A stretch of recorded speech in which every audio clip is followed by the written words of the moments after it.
Hello, so welcome to the just studies academy. আমি doctor Shantanu পাল। তোদের কাছে ওই ভিডিওটা কন্টিনিউয়েশন হিসাবে আবার নিয়ে চলে এসেছি। আমরা 100টা কোয়েশ্চেন্স এর যে কন্টিনিউ যে করছিলাম তার মধ্যে হচ্ছে 75 কোয়েশ্চেন্স অলরেডি হয়ে গেছে। তো এই জেনেটিক্স যে চ্যাপ্টারটা এর মধ্যে যে নতুন নতুন যে কোয়েশ্চেন্স গুলো আছে, এই কোয়েশ্চেন্স গুলো আহ, খুবই হাইলি প্রবাবল যে এগুলো থেকে অনেক কটা কোয়েশ্চেন্স তোরা ডাইরেক্ট পেতে পারিস, কিংবা এর মধ্যে থেকে কনসেপ্ট গুলো খুবই হেল্পফুল হবে অ্যাকচুয়াল নেটের যে এক্সামের মধ্যে কোয়েশ্চেন সলভ করার ক্ষেত্রে। তো তোরা চ্যানেলটাকে সাবস্ক্রাইব কর, যে আহ, আর চ্যানেলটার যে বেল আইকন সেটাকে প্রেস কর। তো নতুন কোয়েশ্চেন্স,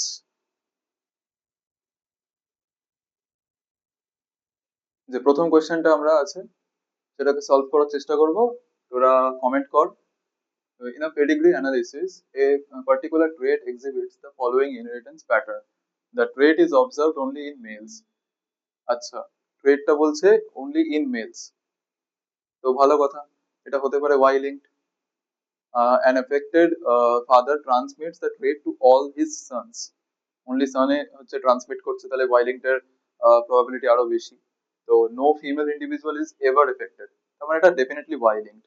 যদি X linked হতো তাহলে অবভিয়াসলি ফিমেলেরও এফেক্টেড হতো, কারণ এক্স ফাদার থেকে ট্রান্সমিট হয় আমরা জানি যে ফিমেলদের মধ্যে। আর only sons are affected and transmitted by the affected father only, তার মানে এটা Y linked। নেক্সট কোয়েশ্চেন আমরা চলে যাচ্ছি। তো এই কোয়েশ্চেনটা পড় আর তোরা কমেন্টে অ্যান্সারটা কমেন্ট কর, ঠিক আছে? তো এক্সপ্লেনেশনটা যদি না পেরে থাকিস তাহলে এক্সপ্লেনেশনটার সঙ্গে রিলেট করার চেষ্টা কর। তো pedigree analysis reveals the following observations, যে both parents are phenotypically normal, তার মানে ট্রেটটা হচ্ছে রিসেসিভ। বোথ প্যারেন্টস ফিনোটিপিক্যালি নর্মাল, হতে পারে সেটা রিসেসিভ অথবা normal, recessive or normal. The family has an affected son. আচ্ছা, affected son আছে। The family also has an affected daughter. তাহলে ডটার হচ্ছে, তাহলে একটা সান যদি, মানে যদি ফ্যামিলির মধ্যে দুটো অফস্প্রিং থাকে বা চাইল্ড থাকে, তাদের মধ্যে among these two children one child would be son and who is affected obviously। তাহলে আমি বলবো যে 50% সানও affected বলছে and 50% ডটারও affected বলছে। যদি টু চিলড্রেন হয় তাদের মধ্যে একটাও যদি সান হয় সে affected, ডটার হলে সেও affected, ঠিক আছে? So based on this pedigree pattern, which of the following is the most probable mode of inheritance? তাহলে 50-50 চান্স কখন হয়? যখন সেটা অটোসোমাল ইনহেরিটেন্স হয়। যদি এটা এক্স লিঙ্কড হতো তাহলে মোর চান্সেস থাকতো কি ডটারে সেটা ক্যারিয়ার হবে, সানে সেটা এক্সপ্রেস করবে। ওয়াই লিঙ্কড হলে সেটা যদি রিসেসিভ প্যাটার্ন হয় তাহলে ফাদার টু সান হচ্ছে ট্রান্সমিট হবে, যদি কন্ডিশন অ্যাপ্লাইড যে ফাদারও এফেক্টেড হতে হবে। আর অটোজোমালের ক্ষেত্রে হচ্ছে সান এবং ডটার ইকুয়ালি এফেক্টেড হবে, 50-50 চান্সেস থাকে। তো সেক্ষেত্রে আমরা বলে দেবো এটা রিসেসিভ, এটা অটোজোমাল, তাহলে অটোজোমাল রিসেসিভ আমাদের আনসার হয়ে যাবে। নেক্সট কোয়েশ্চেন, কোয়েশ্চেনটার পর আর অ্যান্সার কমেন্ট কর এটারও। আচ্ছা, autosomal recessive disorders are expressed only in the individuals carrying two recessive alleles. So expressed only in a individual carrying two recessive alleles, তাহলে এটা তো একদম জেনারেল একটা স্টেটমেন্ট যে রিসেসিভ তখনই এক্সপ্রেস করবে যখন দুটো রিসেসিভ অ্যালিল একসঙ্গে একটা ইন্ডিভিজুয়াল মধ্যে প্রেজেন্ট হবে, ঠিক আছে? A phenotypically normal couple has one child affected with an autosomal recessive disorder. Phenotypically normal, তাহলে একটাই জিন হচ্ছে বা একটাই one of those two alleles would be affected, সেটা তাহলে with an autosomal recessive disorder, maybe এক নাম্বার যে ক্রোমোজোম আছে, দুটো হোমোলোগাস ক্রোমোজোম, তার মধ্যে একটা এফেক্টেড আছে আর একটা নর্মাল আছে, তাহলে কি হয়ে যাবে? একটা এফেক্টেড আছে একটা নর্মাল আছে, তাহলে কি হয়ে যাবে? এ ফিনোটিপিক্যালি নর্মাল হয়ে যাবে, কিন্তু এ ক্যারিয়ার হবে অবশ্যই। তাহলে what is the probability that their next two children will both be phenotypically normal?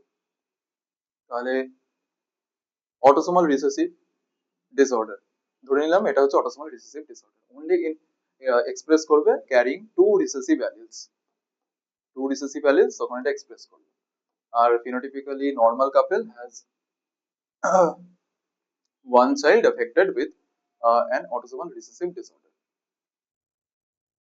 তাহলে ধরে নিলাম এটা হচ্ছে কাপল, তাদের মিটিং হলো, সেক্ষেত্রে ওয়ান চাইল্ড মেবি, সেটা যে কোনো হতে পারে, মেনশন করেনি যে মেল না ফিমেল, তো ধরে নিলাম এই হচ্ছে affected.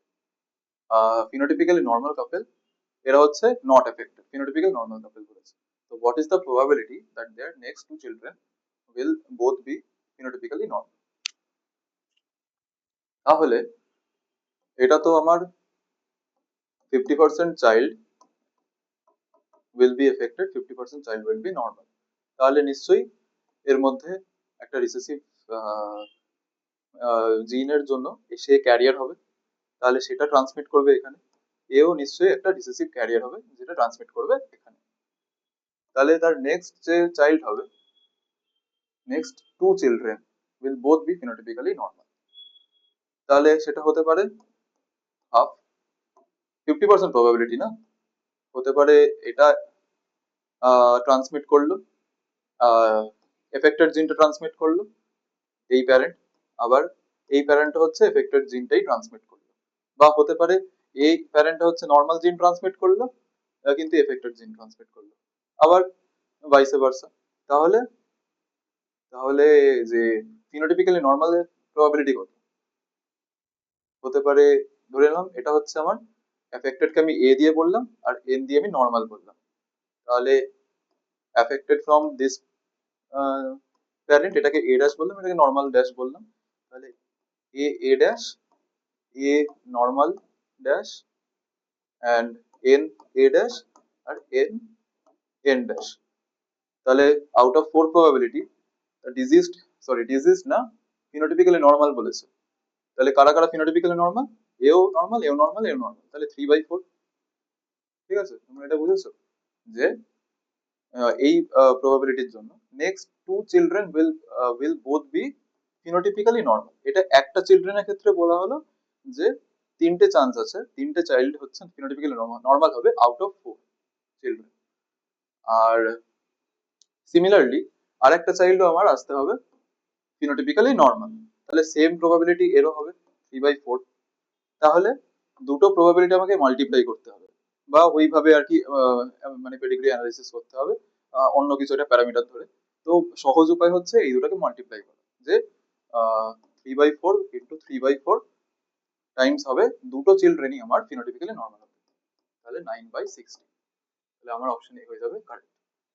Next, X-linked dominant traits are expressed in individuals carrying even a single dominant mutant allele.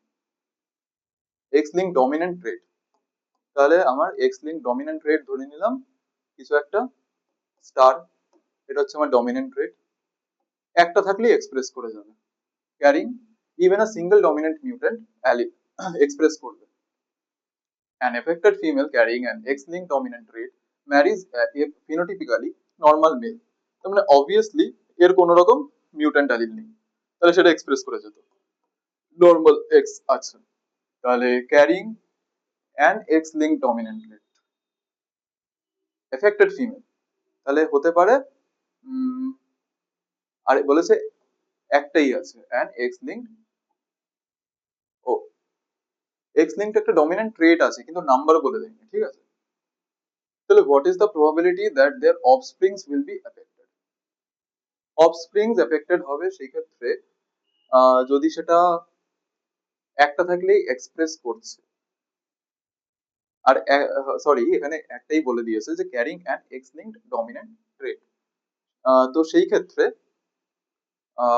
এটা কত পার্সেন্টেজে যাচ্ছে যে তাদের অফস্প্রিংস উইল বি এফেক্টেড, এটা একটা প্রবাবিলিটি।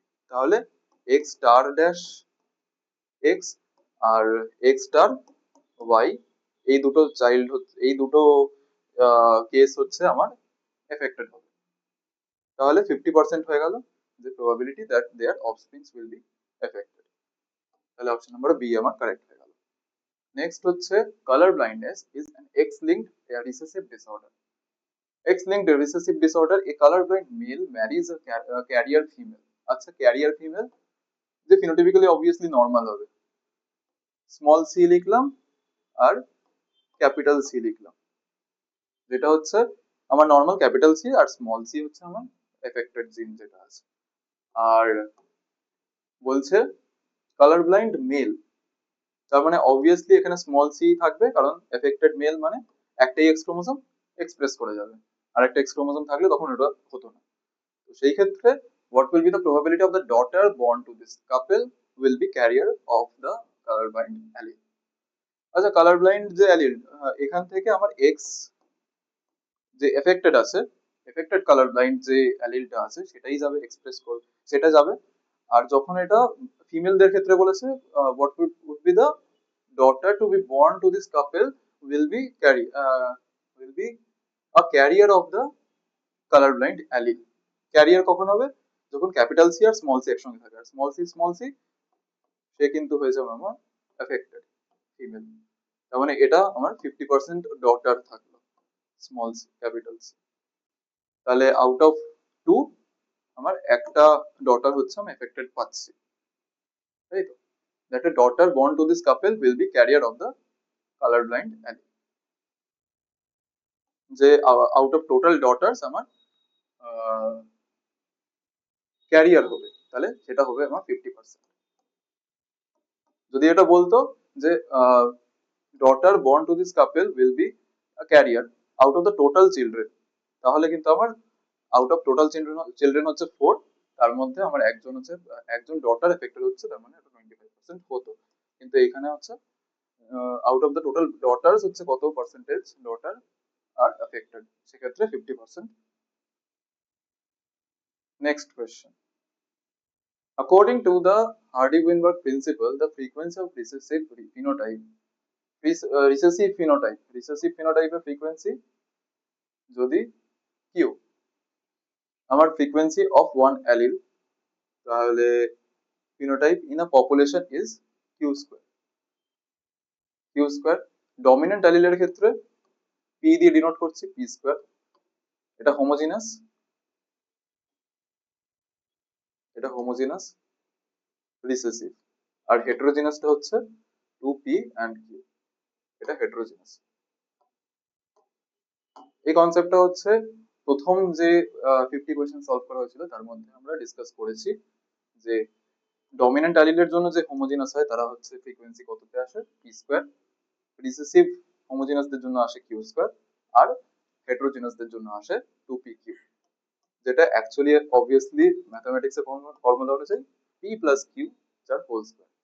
তাহলে একটা ট্রেড আর একটা ট্রেড যখন আমার মেটিং হলো, সেই ক্ষেত্রে কতগুলো প্রবাবিলিটি ক্রিয়েট হলো, অবভিয়াসলি তখন সেটা ক্রস যখন করছি p প্লাস কিউ ক্যারেক্টার নিয়ে আমি যখন ক্রস করছি, এটা যেহেতু ডাইজাইগোটিক বলতে পারি, বা হচ্ছে ডাইহাইব্রিড ক্রস যেটাকে বলছি, ডাইহাইব্রিড ক্রস করছি, তো সেম ম্যাথমেটিক্যালিও এইভাবেই আর কি আসছে, প্রবাবিলিটি দিয়েও আর কি সেটা বোঝানো যায়।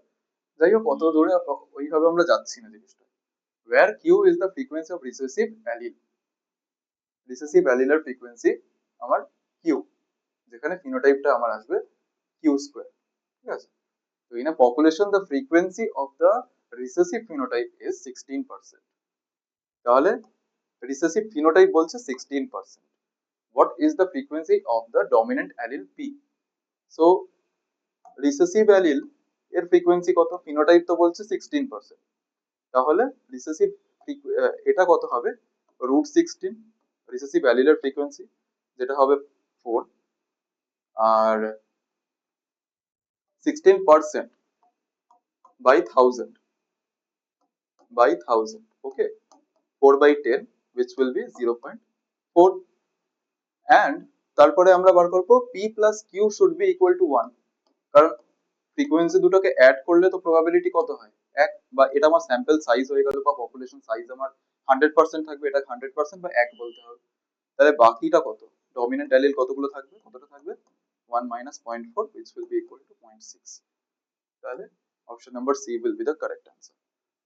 According to the Hardy-Weinberg equilibrium, the frequency of heterozygous individuals in a population is represented by 2pq, where p and q are the frequencies of the dominant and recessive alleles. যেটা হচ্ছে আগেও discuss করা হলো যে frequencies of the alleles are p and q, and frequencies of the phenotype heterozygous individual বা heterozygous যে ফিনোটাইপটা আছে সেটা হচ্ছে 2pq বা p square or q square, যেটা হচ্ছে ডমিনেন্ট ফ্রিকোয়েন্সি, ডমিনেন্ট যে ফিনোটাইপ বা ডমিনেন্ট ইন্ডিভিজুয়াল এর হচ্ছে frequency.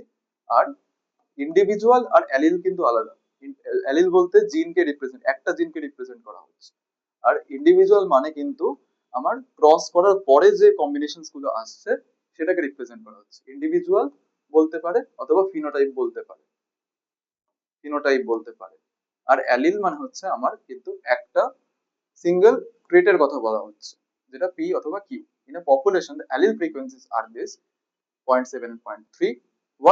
What is the expected frequency of heterozygous individual 2pq in the population? So simple, কিছুই না, সবই বলেই দিয়েছে, কোনো মাথা লাগানোর কোনো জায়গাই নেই এখানে। যে 2 into 0.7 into 0.3, যেটা হয়ে যাবে আবার 0.42, তাই? Option number B. Next, which factor does not disturb Hardy-Weinberg equilibrium? Does not disturb Hardy-Weinberg equilibrium বলছে, তাহলে কোন কোন ফ্যাক্টর গুলো ডিস্টার্ব করে আগে আমাকে জানতে হবে। অ্যাকচুয়ালি হার্ডি-ওয়েইনবার্গ ইকুইলিব্রিয়াম বলে যে আমার পপুলেশনের মধ্যে সবসময় অ্যালিল ফ্রিকোয়েন্সি, যেটা পি প্লাস কিউ ধরে নিলাম, ডাইজাইগোটিক দুটো ট্রেট নিয়ে ডিসকাস করছি, এটা কনস্ট্যান্ট থাকবে। এটা যা ছিল এর ধরে নিলাম 0.4 ছিল, সরি প্লাস করবো না, maybe P plus Q plus, ওটা তো অবভিয়াসলি 1 আসবে, পি প্লাস কিউ প্লাস আর plus dot dot dot equal to 1ই আসবে, ঠিক আছে? যতগুলো ট্রেড নেবো তত ইকুয়াল টু 1, 100% ওর স্যাম্পল সাইজ বা ইউনিভার্স যেটাকে বলছি একটা সেটের মধ্যে। কিন্তু যখন আমি ইন্ডিভিজুয়াল ফ্রিকোয়েন্সির কথা বলবো, এটা ধরে নিলাম 0.4 আছে, এটা ধরে নিলাম 0.01 আছে, এটা ধরে নিলাম হতে পারে 0.42 আছে, তো অ্যাড করে আমি 1 পাবো। মানে ব্যাপারটা হচ্ছে 0.4টা কনস্ট্যান্ট থাকছে হার্ডি-ওয়েইনবার্গ ইকুইলিব্রিয়াম যদি মেনটেন করতে। কখন সেটা হবে? যখন স্যাম্পল সাইজটা অনেকটা বড় হবে, তখন একটা দুটো আমার যদি কি বলে মাইগ্রেশন হয়, সেটা ইমাইগ্রেশন হতে পারে অথবা ইমিগ্রেশন হতে পারে। ইমাইগ্রেশন মানে বেরিয়ে যাওয়া, ইমিগ্রেশন মানে ভেতর বা পপুলেশনের মধ্যে আসা। এটা ইমিগ্রেশন, এটা ইমাইগ্রেশন, পপুলেশন থেকে বেরিয়ে গেল। তো তখন কি হবে? যদি স্যাম্পল সাইজ অনেক বড় হয়, ধরে নিলাম এক 1 বিলিয়ন লোকের মধ্যে একজন ইমাইগ্রেশন করে এসছে, বা একজন বেরিয়ে গেছে, ইমাইগ্রেশন করে বেরিয়ে গেছে, অথবা একজন ইমিগ্রেশন করে ঢুকেছে, তাহলে তার মধ্যে কোনো রকম এফেক্টই হবে না, না?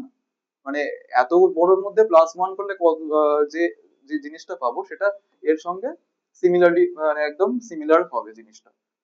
তাহলে স্যাম্পল সাইজ যত বড় হবে, মিউটেশন ডাজ নট, র্যান্ডম মেটিং হওয়া খুব প্রয়োজন এখানে এই ইকুইলিব্রিয়াম মেনটেন করার জন্য।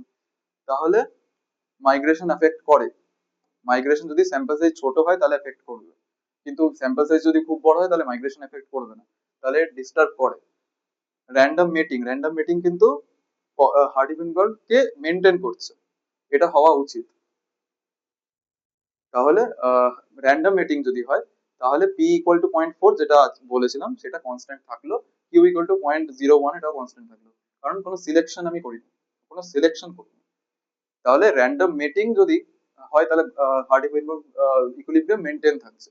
ন্যাচারাল সিলেকশন যদি হয় তাহলে ডিস্টার্ব করছে, তাহলে এটাও ডিস্টার্ব করছে।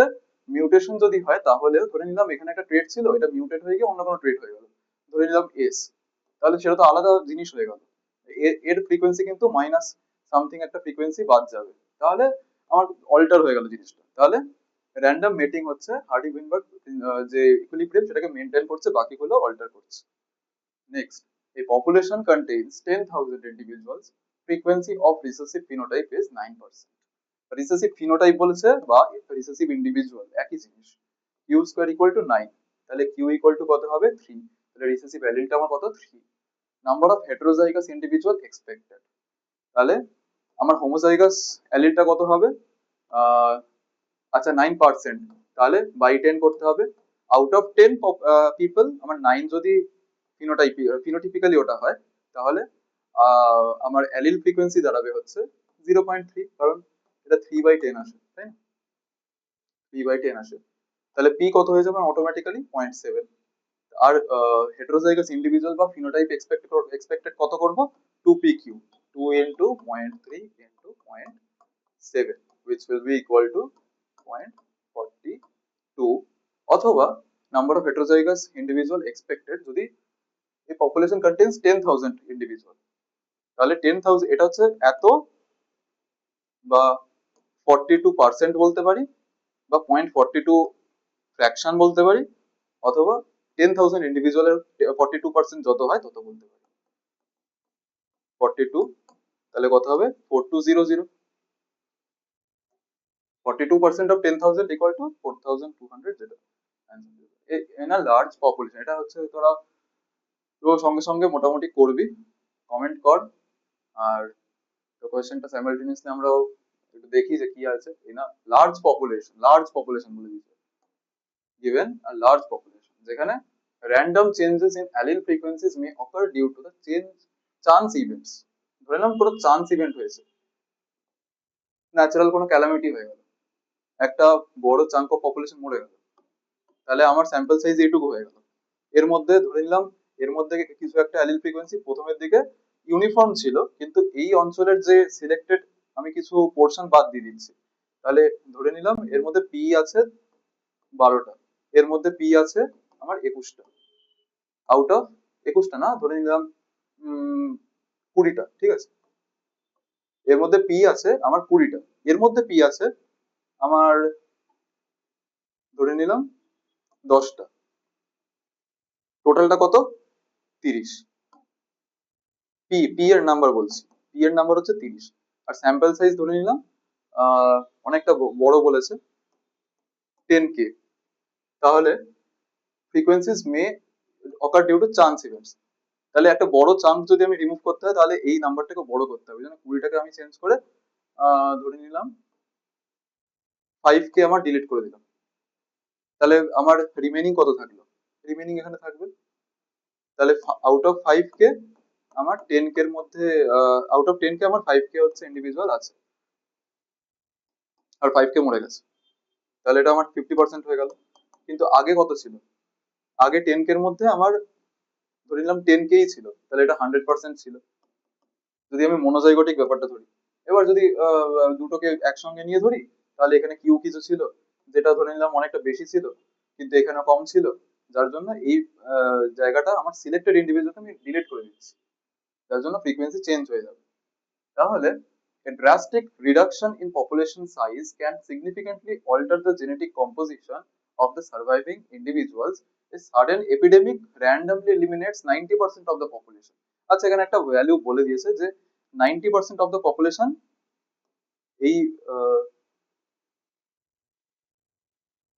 এর মধ্যে এতটা হচ্ছে আউট হয়ে গেছে, তাহলে the situation is an example of simple question calculation based নয়, ঠিক আছে। 10 জনের মধ্যে 9 জন মারা গেছে, একজন হচ্ছে আছে, আর তার মধ্যেও ডিফারেন্ট রেটস আছে আর কি, মানে ডিফারেন্ট রেটস এর ডিফারেন্ট ফ্রিকোয়েন্সি হয়ে যাবে। তাহলে this situation is an example. যখন ন্যাচারাল কোনো ক্যালামিটি নিয়ে বলবে তখন সেটাকে ফাউন্ডার এফেক্ট বলে। যখন বাইরে থেকে জিনস ফ্লো করে আসছে বা ইন্ডিভিজুয়াল ফ্লো করে আসছে ডিউ টু ইমিগ্রেশন আর ইমাইগ্রেশন, বেরিয়ে যাচ্ছে অথবা ভেতরে আসছে, তখন সেটাকে জিন ফ্লো বলবো। জেনেটিক ড্রিফট আরেকটা জিনিস, মিউটেশন হচ্ছে র্যান্ডম চেঞ্জেস, যেটা হচ্ছে আরেকটা জিনিস, ফাউন্ডার এফেক্ট অথবা সাডেন এফেক্ট বা হচ্ছে জেনেটিক ড্রিফট। আচ্ছা, ফাউন্ডার এফেক্ট একটা আছে আর একটা বটল নেক এফেক্ট আছে। বটল নেক এফেক্টটা হচ্ছে natural due to natural disaster আর ন্যাচারাল ক্যালামিটি, আর ফাউন্ডার এফেক্ট হচ্ছে একটা ডিফারেন্ট ইন্ডিভিজুয়াল একটা ডেসোলেটেড একটা কোনো আইল্যান্ডে গিয়ে নিজের মতো নিজের অ্যালিল ফ্রিকোয়েন্সিকে বাড়াচ্ছে, সেটাকে ফাউন্ডার এ হচ্ছে, তার জন্য এই এরিয়াটার জন্য সে ফাউন্ডার, ওটাকে ফাউন্ডার এফেক্ট বলে, ঠিক আছে। এখানে একটু কারেকশন করতে হবে এটাই। আর এই যে বটল নেক এফেক্টটা, এটা হচ্ছে ন্যাচারাল ক্যালামিটির জন্য কিছু সিলেক্টেড ইন্ডিভিজুয়াল বেরিয়ে যাচ্ছে, বেঁচে যাচ্ছে, আর বাকিগুলো হচ্ছে এলিমিনেট হয়ে যাচ্ছে পপুলেশন থেকে। তো এই জিনিসটা দুটোই হচ্ছে জেনেটিক ড্রিফটের মধ্যে আসবে, তাহলে জেনেটিক ড্রিফট আমার হয়ে যাবে answer. The Michelson-Stahls experiment demonstrated that DNA replication occurs by the semi-conservative mode. The bacterial cell containing DNA labeled with N15 were transferred to the medium containing N14. তাহলে N15 দিয়ে প্রথমে পুরোটাই label করে, এটা হচ্ছে ভারী ডিএনএ, ঠিক আছে, N15 দিয়ে আমি লেবেল করে দিয়েছি। তারপরে আমি N14 কালচার মিডিয়ামে আমি এটাকে গ্রো করালাম। তাহলে যেহেতু সেমি কনজারভেটিভ, একটা একটা করে রিপ্লেস হতে থাকবে। তাহলে আমি প্রথমে ডাবল করলাম, মানে হচ্ছে ডাবল করলাম কেন, মানে কি বললাম, যে ডাবল করলাম কারণ না এটা হচ্ছে ডুপ্লিকেট হলো, রেপ্লিকেশন মানে কি দুটো জাস্ট একটা থেকে দুটো, দুটো থেকে চারটে এরকম হওয়া। তাহলে N14 এর মধ্যে আমি গ্রো করাচ্ছি, যেহেতু সেমি কনজারভেটিভ সেই জন্য এটা হাফ হাফ হয়ে যাবে, মানে একটা টেমপ্লেট নেবে আর একটা টেমপ্লেটের উপরে N14 এর মেটেরিয়াল দিয়ে আর একটা ডিএনএ তৈরি হবে, তার মানে একটা হবে N15, একটা হবে N14। তাহলে এটাকে আমি N14 লিখে দিলাম, এটাকে আমি N14 লিখে দিলাম, তাহলে 100% হয়ে যাবে আমার, 100% ডিএনএ আমার হয়ে যাবে হাইব্রিড, মানে হচ্ছে এই এই কম্পোজিশনের N14 N15, এটা হচ্ছে হাইব্রিড। অথবা বলতে পারে পারা যায় এটা যদি ভারী ডিএনএ এটা হচ্ছে মিডিয়াম ডিএনএ, আর N14 যদি বলতাম তাহলে এটা হালকা ডিএনএ বলতাম। তাহলে after one generation in the N14 medium following transfer from the N15 medium, what percentage of the DNA molecules would be expected to be hybrid? তাহলে 100% হয়ে যাবে। এটা যখন পরের জেনারেশনে যাবে তখন আরো এরকম করে চারটে লিখবো, চারটে লিখে তার মধ্যে দেখবো যে এটা একটা টেমপ্লেট হবে, এটা একটা টেমপ্লেট হবে, মানে N14ও আসবে, আবার N15 N14 হাইব্রিডও আসবে, N14 আসবে, তাহলে 50% হয়ে গেল। যদি আমি এটাকে নিয়ে শুধু ভাবি, তাহলে এর মধ্যে N15 N14 আসবে, এর সঙ্গে কম্বাইন হবে N15 N14, মানে N14 কারণ কালচার মিডিয়ামটা N14, তাহলে এটা হবে আমার লাইটার ডিএনএ, এটা হবে মিডিয়াম ডিএনএ, তাহলে 50% লাইটার ডিএনএ, 50% হাইব্রিড ডিএনএ। এভাবে করতে করতে 50টা হচ্ছে 25 আসবে, 25টা হচ্ছে 12.5 আসবে, 6.25 আসবে, এরকম করতে করতে চলতে থাকবে, 3.725 এরকম টাইপের চলতে থাকবে। নেক্সট হচ্ছে, আচ্ছা এই কোশ্চেনটাও তোমরা সিমিলার কোশ্চেন সবাই ট্রাই করবে আর হচ্ছে অ্যান্সার কমেন্ট করবে, তারপরে এক্সপ্লেনেশন শুনবে। The Michelson and Stahl experiment provided evidence for the semi-conservative DNA replication bacterial cell containing DNA labeled with N15 puroটা same to transfer to the medium containing N14, and the DNA composition was analyzed after successive generations. After 3 generations in the N14 medium, তাহলে কি বললাম first generation আমি F1 দিয়ে denote করলাম, first filial generation, সেই জেনারেশনে আমার 100% hybrid হয়েছিল, হাইব্রিড, ওকে। এর মধ্যে তাহলে F2 তে আমার এসেছিল হাফ হাফ করতে থাকছিলাম, তাই না, এন 50% হচ্ছে হাইব্রিড এসেছিল, প্লাস 50% এসেছিল আমার লাইটার ডিএনএ, মানে N14 যেটা, এটা আমার lighter DNA. Third generation, after 3 generations in the N14 medium, তাহলে কি হবে, এটাও হাফ হবে, 25%, আমার 25% আবার হাইব্রিড ডিএনএ হবে, বাকি 25% এর মধ্যে ট্রান্সফার হবে, কারণ N14 গ্রো করে যাচ্ছে, N14 এর মেটেরিয়ালই অ্যাড হয়ে যাচ্ছে মানে ডিএনএ এর মধ্যে, তার মানে 25 অ্যাড হলে কত হবে, 75% লাইটার ডিএনএ, তাহলে N14 কত আসবে আমার 75%। Next question, the Michelson and Stahl's experiment was designed to distinguish between different models of the DNA replication, including the conservative, semi-conservative, and dispersive models. Which of the following observations would be provide evidence in support of the conservative model of the DNA replication? কোন অবজারভেশনটা conservative বলতাম, conservative evidence in support of conservative model of the DNA replication? Semi conservative বলছি কেননা একটা template হচ্ছে old থাকছে, একটা template new থাকছে, একটা নিউ একটা ওল্ড, এই জন্য সেমি কনজারভেটিভ বলছি। যদি ওল্ড টেমপ্লেটটা আমার ওল্ড টেমপ্লেটটা আমি পুরোটাই যদি ওল্ড পেতাম, ওল্ড প্লাস ওল্ড, তাহলে বলতাম হচ্ছে কনজারভেটিভ। আবার ডিসপারসিভ পুরোটাই চেঞ্জ হয়ে গিয়ে আমার কোনো টেমপ্লেটই লাগছে না, নিউ সব আসছে, মানে একটা মিডিয়াম আছে N14 এর মিডিয়াম আছে, যদি আমি একটা ডিএনএ N15 রাখি, মিডিয়াম তো আমার N14 এর, তাহলে ডিসপারসিভ কখন বলবো? যে শুধু N14 তৈরি হচ্ছে, যতগুলো জেনারেশন যাচ্ছে তত N14 বেড়ে যাচ্ছে, কোনো টেমপ্লেট দরকার হচ্ছে না। আর কখন বলবো হচ্ছে কনজারভেটিভ? কনজারভেটিভ কখন বলবো? যখন N15টাই গ্রো করে যাচ্ছে, N15টাই আমার পাচ্ছি। তো only hybrid DNA molecules are observed after the first generation. Only heavy DNA molecule and one light DNA molecule observed after the first generation. Only light DNA molecules are observed after the first generation. No DNA replication occurs. তাহলে যদি আমি এটাকে এখানে grow করাতাম, N14 তো আমার লাগবে না, N14 তো আমার অ্যাটাচই হবে, মানে যদি কনজারভেটিভ মডেল হতো N15 এর সঙ্গে অনলি N15টাই অ্যাড অন হতে থাকতো। তাহলে যেহেতু ডিএনএ আমার ডিফারেন্ট আছে কিন্তু N15 নেই, তাই জন্য আমার ডিএনএ রেপ্লিকেশন হওয়ার মানে হতো না।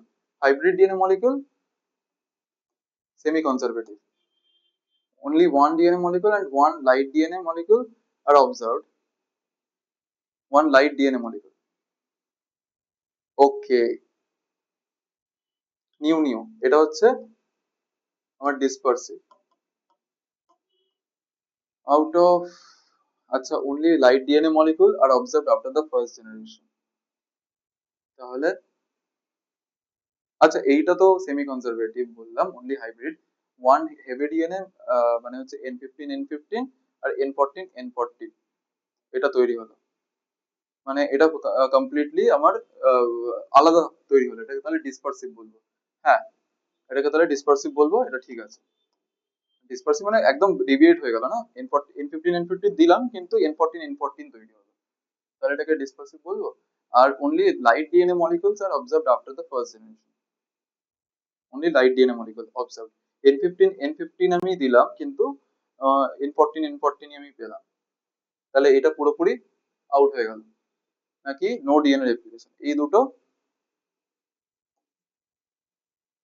ডিএনএ রেপ্লিকেশন অকার হবে না। এটা তাহলে তো রেপ্লিকেশন তাহলে সেই ক্ষেত্রে হলো না, তাহলে এটা হবে না। রেপ্লিকেশন তো হবেই, কেননা এখানে এনজাইম দেওয়া হয়েছে, নিউট্রিয়েন্ট দেওয়া হয়েছে, তাহলে সেক্ষেত্রে আমার রেপ্লিকেশন তো হবেই। তাহলে এই দুটো স্টেটমেন্ট তো ভুল, তার মানে এটাই হচ্ছে কারেক্ট আনসার হয়ে যাবে। বলছে অনলি লাইট ডিএনএ মলিকুলস আর অবজার্ভ, তাহলে আমার সেটা কনজারভেটিভ টাইপের থাকলো। আচ্ছা next, a DNA molecule contains 3000 base pairs. After replication, total number of DNA strands present. DNA molecule contains 3000 base pairs. Total number of DNA strands present. DNA strands after replication. আচ্ছা, একটা DNA molecule যদি থাকে, সেখান থেকে বলছে total number of DNA strands, তাহলে সেটা obviously এটা আফটার রেপ্লিকেশন কি হবে, দুটো, একটা থেকে দুটো হয়ে যাবে। তাহলে এর মধ্যে যদি 3000 বেস পেয়ার থাকে, এর মধ্যে 3000 বেস পেয়ার থাকে, তাহলে 6000 বেস পেয়ার হবে। কিন্তু total number of DNA strands বলছে 6000 আমার বেস পেয়ার থাকলো, কিন্তু total number of DNA strands বলেছে, তাহলে এখানে স্ট্র্যান্ডস হচ্ছে একটা, দুটো, তিনটে, চারটে, চারটে আমার স্ট্র্যান্ডস থাকলো।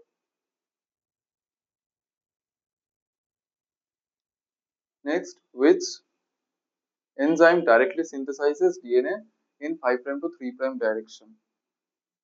Directly synthesize কে করে ডিএনএ? পলিমারেজ, হেলিকেজ, লাইগেজ, আবার টোপোইসোমারেজ হবে না, এটা লাইগেট করে, এটা হচ্ছে আনকয়েলিং করে, আর এটা হচ্ছে সুপার কয়েলিং কে হচ্ছে রিলিজ করে। During translation, the ribosome reads the mRNA sequence in codons. Ribosome হচ্ছে এমআরএনএ সিকোয়েন্সের উপরে, এটা এমআরএনএ সিকোয়েন্স, এটা হচ্ছে রাইবোজোম, এটা হচ্ছে রিড করে অবভিয়াসলি 5' to 3' ডাইরেকশনই। এটা হচ্ছে ডিএনএ ডিপেন্ড, আরএনএ পলিমারেজ হচ্ছে আরএনএ তৈরি করলো, আবার রাইবোজোম হচ্ছে প্রোটিন তৈরি করলো। তাহলে beginning with the start codon, এটা হচ্ছে এইউজি, স্টার্ট কোডনের থ্রুতে হচ্ছে until the stop codon is encountered, ধরে নিলাম এটা ইউএ। তারপরে বলছে stop codons do not code for any amino acid, একদম ঠিক। A DNA coding strand has the following sequence. DNA coding strand কি বলছে, যদি এটা হয় how many amino acids are synthesized from this coding sequence. Coding স্ট্র্যান্ডে just টিটাকে U করে দিতে হয়, এটা আগের ভিডিওতেও বলা হয়েছে। টিটাকে ইউ করে দিলে আমার এমআরএন এর যে সিকোয়েন্সটা ওটা পেয়ে যাবো। আর এমআরএন এর সিকোয়েন্সের মধ্যে ইউএএ যেটা হবে সেটা হচ্ছে স্টপ কোডন, আর টিটাকে ইউ করলে AUGLটা হবে start codon. Are the number of amino acids will be synthesised from this coding sequence. এটা থেকে অ্যামিনো অ্যাসিড তৈরি হয় না, এটা থেকে হবে, এটা থেকে হবে, এটা থেকে হবে, তাহলে 3 হয়ে যাবে। During transcription, an mRNA molecule is synthesized using the DNA template strand according to the rules of complementary base pairing AU and GC. The mRNA strand is formed in the 5' to 3' direction. If the template DNA strand is this, what will be the sequence of the mRNAs transcribed out of this strand, template strand? তাহলে template স্ট্র্যান্ডটা দিয়ে দিয়েছে, template strand দিয়ে আমি mRNA বার করব না, আমি করব কি, আমাকে কোডিং স্ট্র্যান্ড বার করতে হবে। কোডিং স্ট্র্যান্ড কি করে বার করে, এটাকে জাস্ট আমাকে কমপ্লিমেন্টারি বেস পেয়ারিং করতে হবে। টি মানে কি, T A A T C G G C T T T T T G sorry T A and T A, এটা হবে 5' to 3'। এটাকে ইউ করে দিলেই হয়ে যাবে। তাহলে AUG GCU UUU and UAA, তাহলে এটা আমার কারেক্ট অ্যান্সার হয়ে গেল। Next, in eukaryotic genes the primary RNA transcript is an RNA. যেটা প্রাইমারি আরএনএ ট্রান্সক্রিপ্ট এটাকে আমাকে এমআরএনএ তে কনভার্ট করতে হবে, কেননা এখানে ইন্ট্রনস আছে, ইন্ট্রনস আছে, এটাকে আমাকে স্প্লাইসিং করে, আফটার স্প্লাইসিং আমাকে এমআরএনএ তে কনভার্ট করতে হবে, যেখানে অনলি এক্সনস থাকবে, অনলি এক্সনস থাকবে।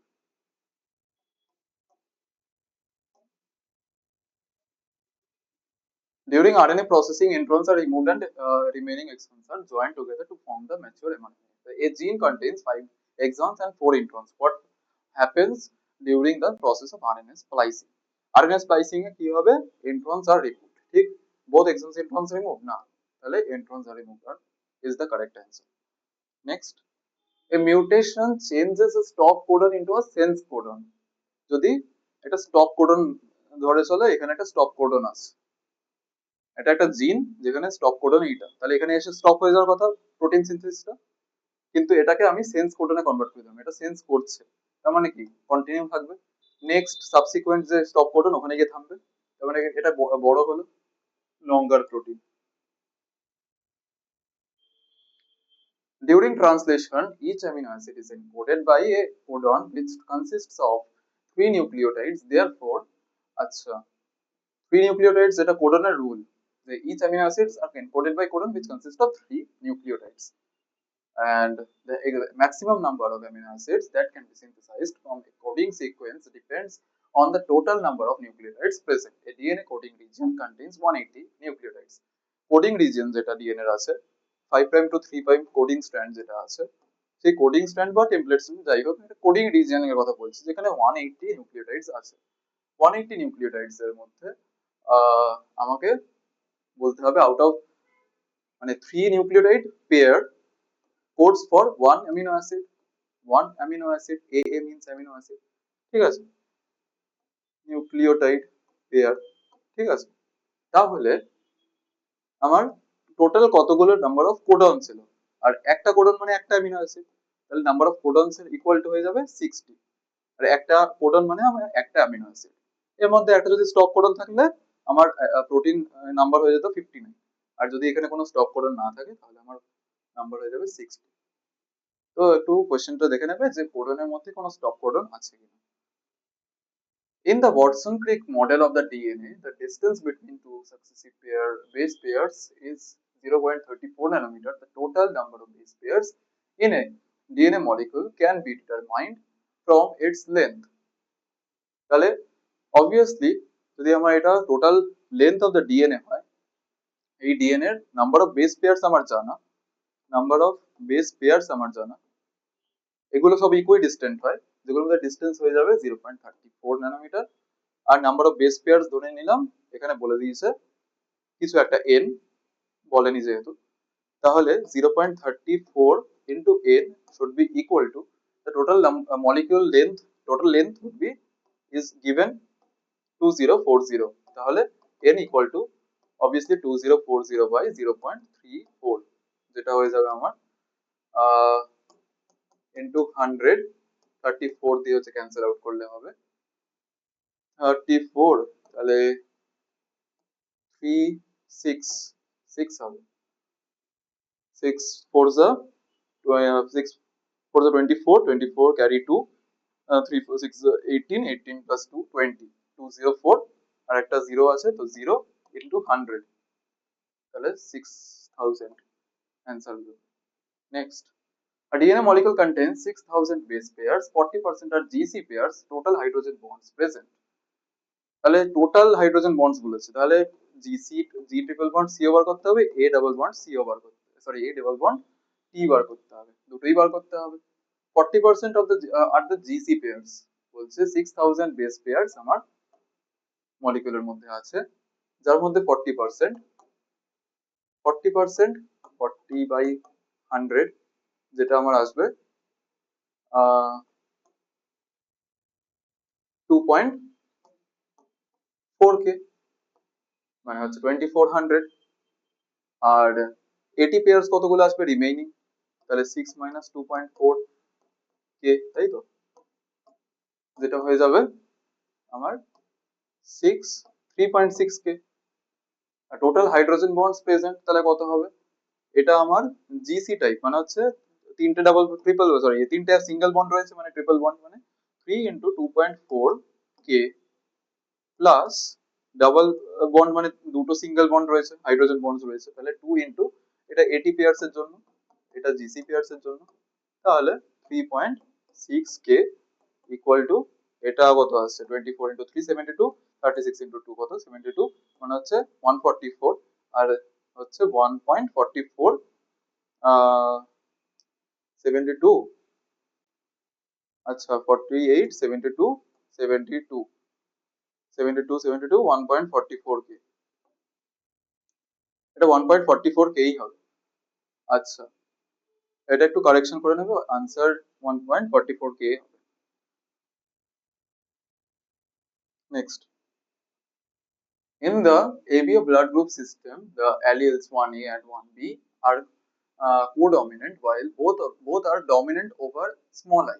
আচ্ছা, তাহলে বলছে IA and IB যখন একসঙ্গে থাকে তখন এটা দুজনেই ডমিনেন্ট, দুজনেই ফিচার এক্সপ্রেস করবে, এও প্রোটিন সিনথেসাইজ করবে, এও প্রোটিন সিনথেসাইজ করবে, কিন্তু স্মল আই যখন থাকবে তখন এটা সাবপ্রেস থাকবে, না এটা রিসেসিভ অ্যালিল। যখন small A capital I, sorry I capital এর সাথে থাকবে বা বি এর সাথে থাকবে, তখন এ এক্সপ্রেস করবে না, শুধু এ নিজের প্রোটিন তৈরি করবে। তার মানে what is the probability, sorry, a woman with genotype 1A 1B marries with a man with genotype small I, what is the probability of the offspring will have the blood group A, তাহলে capital A capital B cross small I individual, তাহলে হয়ে যাবে capital I A আর small I সঙ্গে একবার আসবে, কারণ এখান থেকে হোমোজিনাস আসবে না, স্মল আই থেকে একটা টাইপেরই গ্যামেট তৈরি হবে, এখান থেকে দুটো ডিফারেন্ট টাইপের গ্যামেট তৈরি হবে, তারপরে মেলাবো, কম্বাইন করবো, এটার সঙ্গে এটা নেবো, এটার সঙ্গে এটা নেবো, কম্বিনেশন করবো, পারমুটেশন কম্বিনেশন করবো, তাহলে আমার 50% হয়ে যাবে আমার এ, ইজি, 50% আমার হয়ে যাবে এ। নেক্সট, লিঙ্কেজ, ওটাকে টেস্ট ক্রসও বলে, যেটা আগে বললাম যে স্মল আই যেহেতু recessive. Linkage between genes can be estimated using the recombination frequency. The percentage of the parental type offspring is equal to the complement of the recombination frequency. Recombination frequency নিয়ে আগেও আলোচনা হয়েছে, যে recombination frequency is inversely proportional to the linkage বা strength of linkage, যেভাবে বোঝা যায় আর কি, দুটোই আর কি সেম, linkage strength।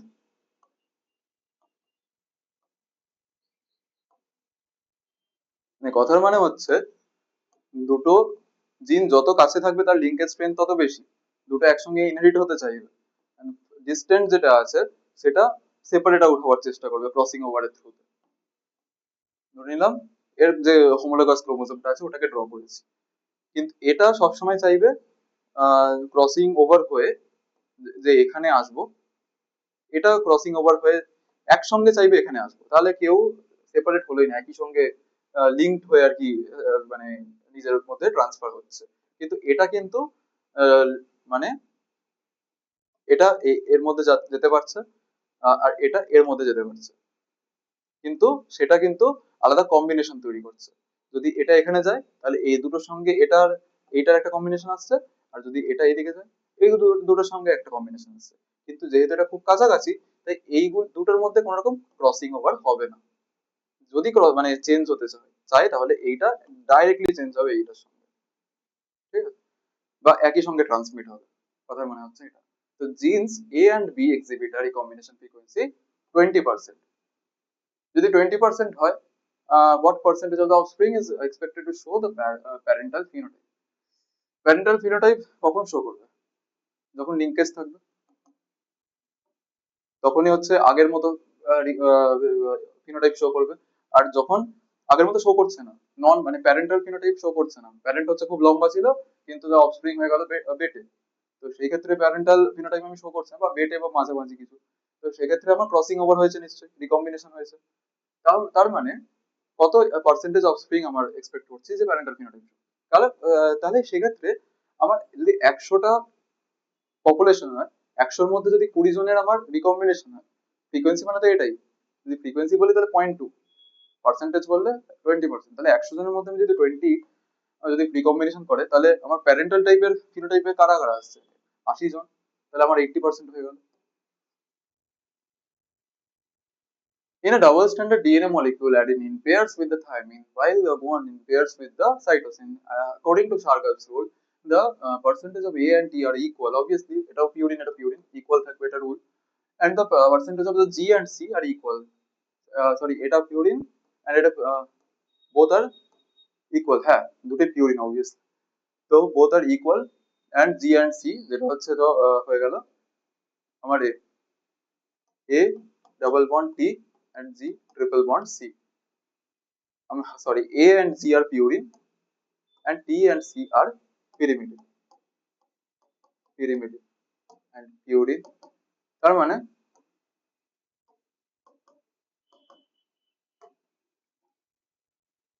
যদি A T এর সঙ্গে থাকে আর G C এর সঙ্গে থাকে, তার মানে তো এটা যখন A আসবে তখনই T আসবে, কারণ এটা পেয়ার করতে হবে, ডাবল বন্ড করতে হবে, তার মানে এটা ইকুয়াল হবে। তাই okay, double stranded DNA molecule contains 10,000 nucleotides, 30% adenine. Based on the given data, determine the number of thymine nucleotide, number of guanine nucleotide, the total number of hydrogen bonds present in the DNA molecule, which of the following sets of the values is correct?